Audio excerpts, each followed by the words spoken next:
பாஜகவின் தேர்தல் அறிக்கை ஒரு ஏமாற்று வித்தை என மார்க்சிஸ்ட் கம்யூனிஸ்ட் கட்சியைச் சேர்ந்த அருணன் தெரிவித்துள்ளார். இது குறித்து கேள்வி நேரம் நிகழ்ச்சியில் அவர் தெரிவித்த கருத்துக்களை தற்போது பார்க்கலாம். இந்த பாஜகவுடைய தேர்தல் அறிக்கை எப்படியாப்பட்ட ஒரு ஏமாற்று வித்தையாக இருக்கிறது என்பதற்கு ஒரு உதாரணம் சொல்லுவேன்.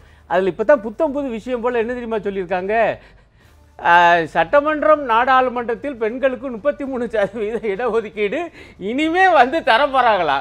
எனக்கு உண்மையில் அந்த அறிக்கையை படித்தா ஆட்சியில் பாஜக இல்லாதது போலவே அவங்க தயார் பண்ணியிருக்காங்க. ஏங்க நீங்கள் தாங்க 5 வருஷமாக இருந்திருக்கீங்க, இந்த பிரச்சனை பல 10-12 ஆண்டு காலமாக ஓடிக்கிட்டு இருக்குது.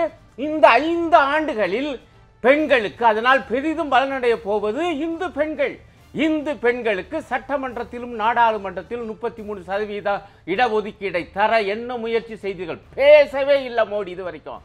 ஆனால் இப்போ தேர்தல் அறிக்கையில் மட்டும் கொண்டு வராருன்னா ஓட்டுக்காக நிச்சயமாக தமிழக இந்து பெண்கள் நிச்சயம் ஏமாற மாட்டார்.